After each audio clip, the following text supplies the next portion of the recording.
Praise the Lord. गिबियावनो जोंनि गोजौसिनथारनि आफा इसोरा बाख्नाय जाथों। नैथियावहाय बेयाव आंजों लोगो लानाय साफ्रोमखौबो आंनि बे गोसो इसिंनिफ्राय फोरबोनि मुङाव बे गस्पेल मेसेन्जार चेनेलनि जानानै गोसोनि अननाय सिबिनाय लोगोसे गोजोननायखौ जासिग्रोबाय।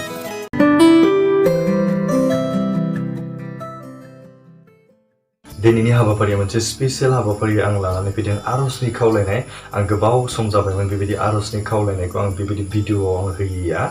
दिनै आं नोंथांमोननिसिम आरोबाव आं फिन बे प्रग्रामखौ आरो लाबोफिनबावबाय। आं आरज खालामदोंमोनबाबो बेबायदि भिडिअनि गेजेरजों पाब्लिश खालामाखैमोन।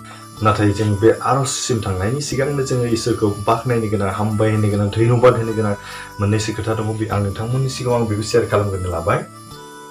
जोंहा गिबियावनो सासे बिनानावनि, जाय बिनानावा जोंनिसिम गोबांबार आरजनि खावलायदोंमोन। बेबायदिनो आरजनि खावलायनाय लेखाजों गोबां आरज खालामदोंमोन। बेबायदि आरज खालायनायाव इसोरा माबायदि खोनासंदों बा बिथांनि जिबनाव माबायदि फिननाय होदों जों बेखौ मिथिनानै लानो।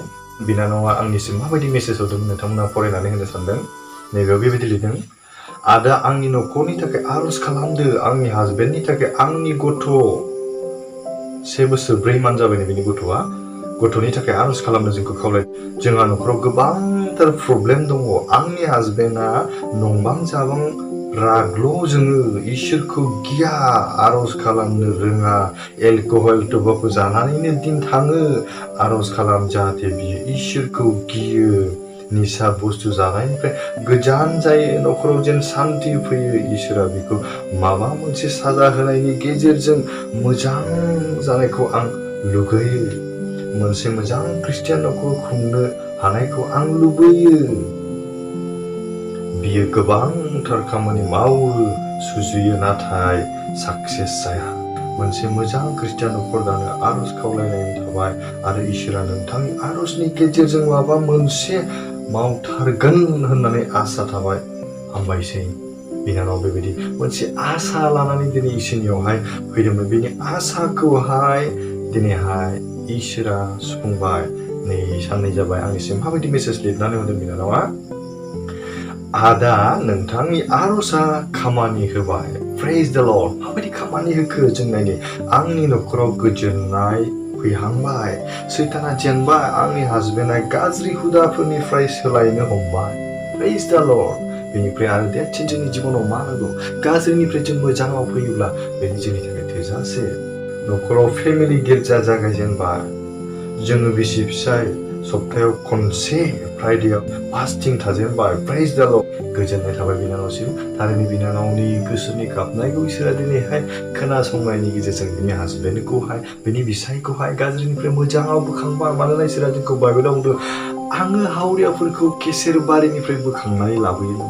जोंनि गाज्रि बे गोसोफोरखौ, गाज्रि साननायफोरखौ, गाज्रि आखलफोरखौ फोरबा बोखारनानैहाय जोंखौ मोजाङाव दिनैहाय लिंनानै लाबोयो। थारैनो बिनानावनि जिबनाव बेबायदि इसोरनि आशीर्बादा मोनबाय। जों बेनिखायनो इसोरखौनो हामबाय होनदों। आरो नैथियावहाय जोंहा सासे दंबावो आदा सकिय'। बिथाङा बेंगालरावहाय खामानि मावनानै गोबां देहानि जब्रायाव सैनांनानै दंमोन। बेबायदिनो आंजों मास मोनसेसोनि सिगांनिफ्रायनो बेबायदिनो फन कलाव रिलेसनाव दं, आरज खालामबाय थादों। बेबायदिनो थांनाय जुलाइनि 20 बियो आसामाव फैनो थाखाय बियो थाम-थिम जाबाय। नाथाय बिनि देहाया लोरबांखाय बियो गोबांहा गिनाय दंमोन। माबोरै फैगोन? फ्लाइटआव बियो फैबाय। बेबायदिनो इसोरा बेखौहाय मोजां देहा होनानै दैदेनबोबाय। बिथाङाबो आंनिसिम हामबाय होननायहाय दैथायहरदों। बेनिखायनो आंबो इसोरखौनो दिनैहाय बे समाव हामबाय होनदों। मानोना जोंनि आरजफोरखौ इसोरा दिनैहाय खोनासंनायनि थाखाय।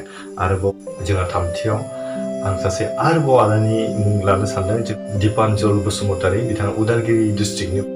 बिथाङा APDCL आव आसामनि इलेक्ट्रिसिटि बर्डआवहाय 2015निफ्रायनो खामानि मावबोदोंमोन। बेनिफ्राय बियो उथ्रिसारनो हायाखै जिबनावहाय। गावनि कन्ट्रेक्ट मावनायफोरखौबो बियो मावफुंनो गोनां जादोंमोन। जिबनाव गोजोननाय आरो सान्थि आरो रंजानायखौ मोनाखैनो।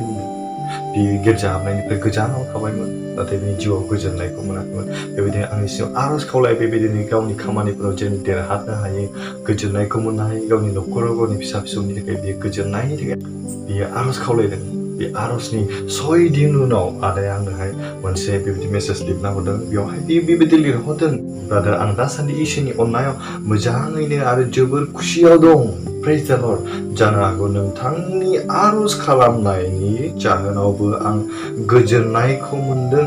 थारैनो ब्रादार, जेब्ला आं नोंजों मेसेज खालामदों बिनि अखानायैनि उननिफ्रायनो आं मानोबा खुसि गावखौनो मोनदों आरो मोनबाय थादों। जाय अफिसारा आंखौ रागा जाबाय थादोंमोन, अफिसारानो आंखौ कल खालामना मिनि रायलायदों, आंनि खबरखौ लाहरदों। जानो हागौ ब्रादार बेफोर गासैबो इसोरनिफ्राय। प्रेज द लर्ड। नंगौ बे गासैबो इसोरनिफ्राय। आंनि आरजनि गेजेरजों नङा, जोंनि आरजखौ दिनैहाय इसोरा खोनासंदों। आंनि आरजआव नङा, बे इसोरनि अननायसो, इसोरनि अननायसो। ब्रादार आंनि सासे आदै, बिनि नामा तिलक बसुमतारी, बियो गावनि देहाखौ गोबाव समनिफ्रायनो मोजां मोनाखै। अननानै इसोरनाव आरज खालाम। बेखौनो मिजिंथिबाय। थारैनो बिथांनि थाखाय जों आरज खालामगोन दा। नाथाय बे आदानि थाखाय जे आदानि जिउआवहाय जे गोजोननायखौ मोनबाय, बेनि थाखाय जों इसोरखौनो बे समाव हामबाय होनो, जे इसोरखौनो बाख्नायदोंना। अब्ला नोंथांमोना खोनाबाय इसोरनि गेदेरथार अननाया। जों जेब्ला इसोरनो गाबगोन, जोंनि गावनि गोसो मानिखौ होनानै इसोरनियाव जों थागोन, अब्ला इसोर जोंखौहाय अनो। जोंनि बिनायखौ बियो खोनासङो, जोंनि दुखुखौ बियो बानस'नानै लायो, अनलायग्रा लोगोफोर। अब्ला जों दिनैहायबो आरजनि खावलायनाय, बेबायदिनो जों संसाराव मानसि जानायनि जोंनि जिबनाव गोबांथार दुखु सैनांनाय आरो गाबनांनाय दङ। बे दुखु सैनांनाय आरो गाबनांनायखौ जों माबोरै रेजें खालामनो हायो? केवल मोनसेल', जोंनि जिबनखौ जों इसोरनो गथायनायनि गेजेरजों, जोंनि गासै सोलेरखौ जों इसोरनो गथायनायनि गेजेरजों, जोंनि गासै साननायफोरखौ जों इसोरनो गथायनायनि गेजेरजोंसो जोंनि जिबनाव जों देरहानायखौ मोननो हायो। अब्ला जों बेखौ मोननो थाखाय जों मा मावनो गोनां? जों थारैनो इसोरनाव नांथाबनानै थानांगोन। अनलायग्रा लोगोफोर, अब्ला जों आरजनि खावलायनायखौ रायथिनायनि सिगां नोंथांमोननिसिम मोनसे गुसुं बाइबेल सिरि आं बेखौनो फरायथिनानै होनो सानबाय। जेसायानि आयजाया 44 बालाबनि 20 जोंखौ बुंदों, गोदाव सोराव दाजा, खारन आङो नोंनि इसोर, आङो नोंखौ जर गोरा खालामगोन, औ आङो नोंखौ सहाय होगोन, औ आङो गावनि जै जाग्रा आगदा आखाइजों नोंखौ हमथाबाय थागोन। प्रेज द लर्ड। इसोरा जोंखौहाय जेबो गोदाव सोराव दाजा, हांखुर दाजा, गिनो नाङा होनना गावनि जै जाग्रा आगदा आखाइजों बे जोंखौहाय हमथाबाय थागोन। बेबायदिनो जोंनि जिबनाव दिनै दुखु खैफोद आरो बिपदफोर फैब्लाबो बेनिखायनो जों जेबो गोनो गोथो गैयाजासे जों इसोरखौनो जों हामबायनो नांगोन, इसोरखौनो जों बाख्नायनांगोन, इसोरखौनो दावदाव खालामनाय, इसोरनावनो जों गासै आसा आरो भरसाखौ जों इसोरनावनो गथायनो नांगोन। अनलायग्रा लोगोफोर, बेनिखायनो जायफोर बिथांमोना दा बे आरजनि खावलायनायखौहाय आंनि सोंनायथियाव दं, बिथांमोनखौबो आं बुंनो सानदों, जोंनि जिबनाव जि परिस्थितियाव फैया मानो, जों फोरबोखौनो दावदाव खालामनाय, फोरबोखौनो जोङो नांथाबनानै थानाय, जोंनि अननायखौ, जोंनि साननायखौ गासैबो फोरबोनि थाखाय जोङो बाहायनि, जोंनि जिबनखौ जों फोरबोनि थाखायनो बाहायनि। अब्ला फैदो गिबियावनो सासे फंबायनि आरज खावलायनाय, बिथाङा क'क्राझार आफ्लागावनिफ्राय आंखौ फन खालामनानै बुंहरदों, बिथाङा गावनि जिबनाव गोजोननाय गैयानो, हारसिं जेब्ला बियो थायो गावखौहाय सुइसाइड जानोहाय बे गोसो जायो, थैनो थाखायहाय गोसो जायो। बेनिखायनो आं फंबायखौ होनदों, जोंहा जोंनि जिबनखौ फोजोबना लानो हायो जेबो मोन्थाय गैया फंबाय, गासैबो जोंनि जिबना इसोरनिसो, जोंनि गासै देहामानिया इसोरनिसो। बेनिखायनो इसोरनियाव जों माब्लाबाबो बेबायदि गोरोन्थिखौ जों मावनो नाङा। नोंथांनि जिबनाव माबा मोनसे समस्या जादों, इसोरा दिनैहाय गावनो रुजुनना लानो थाखाय थियारि जादों। नों गासैखौबो इसोरनो गथायनानै बेनिखायनो आं फंबायखौ खावलायदों। फंबाय बुंहरदों, साननैसो सिगाङाव सासे गावनि लोगोजोंहाय बेबायदि बोराबलायनाय जानानै फन कल हरलायै जादों।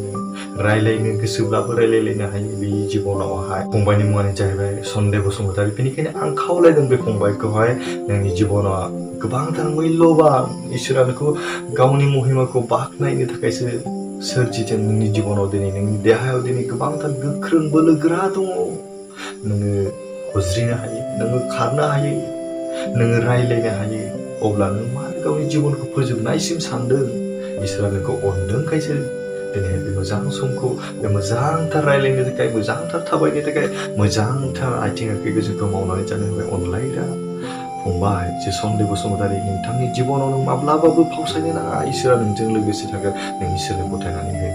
आरो लोगोसे आं खावलायदों, जाय फंबाया बे सन्देह बसुमतारीजों बेबायदि एना एनि जानानै दं, अननानै बेखौ क्षमा खालामनानै हो। आरो बे दिनैहाय नोंखौ अनोखाय गावनि गोसोआव दिनै थानो सुखुवाखै। बेनिखायनो आं खावलायदों, जि सन्देह बसुमतारीनि जों जि बोराबलायनानै थानाय फंबाय, आं बिथांनि मुंखौ आं खारिथ'ला, अननानै नोंथाङा बे भिडिअखौ नायदोंब्ला बिथांखौ क्षमा खालामदो। आरो बे नोंखौ अनोखाय दिनै आंनिसिम बेबायदि आरजनि खावलायहरदों, जाहाथे नोंसोर सानैया अनलायनानै थानो हाफिनो। मानोना संसाराव जों फोरबोनि जानायखाय जों न'सेनिनो, जों गावनो बिदा फंबायसो। आं बेखौनो खावलायबाय। बेनि उनाव आरोबाव आरजनि खावलायनाय दंबावो जोंहा दय सासे जे टेस्टिमनि होदोंमोन बिनानावनि बिफा गबिन्द दैमारि 75 बोसोर जाबाय होनदों 2 बोसोर खावसे जाबायनो बिनि जिबनाव पेरालाइसिस जानानै गोग्लैनानै थानाय गोबांथार सैनांनायाव बियो भुगिनांनानै दं बिथांनि खर'आवहाय बिथांनि देहायावहाय लोमजानाय आरो खर'आ ओरैबायदि गरम जायो जाहैबाय बियो जेन थानो हाया गावनोसै बेबायदि बेनिखायनो इसोरा बिथांजों लोगोसे थानानै गावनि गेदेरथार महिमाखौ होनाय जों बेखौ स्वीकार जानायखौ नुयो आरो संसाराव जेसेबां समसिम बियो थांनानै थागोन इसोरनि महिमानि थाखाय बियो थांनानै थानो हायो जों बेखौ मिजिंथिदों जोङो दा जोबनायाव लोगोसे आरज खालामगोन जोबथियावहाय सासे आदानि आरज खावलायनाय आं मोननो हाबावदों बेयावहाय जों तेजपुरनिफ्राय बिथाङा लिरहरदों आरज खावलायनो थाखाय हरनाय जाबाय तेजपुरनि अन्जु मुंनि सासे उदै साना ब्लिडिं जाबाय दङ गोबाव जाबाय बिदि जानाया एसे आरज खालामदो इसोरनि मुङै सिखाजाथोंसै बियो गुबुन धोरोमनि मानसि थेवब्लाबो आरज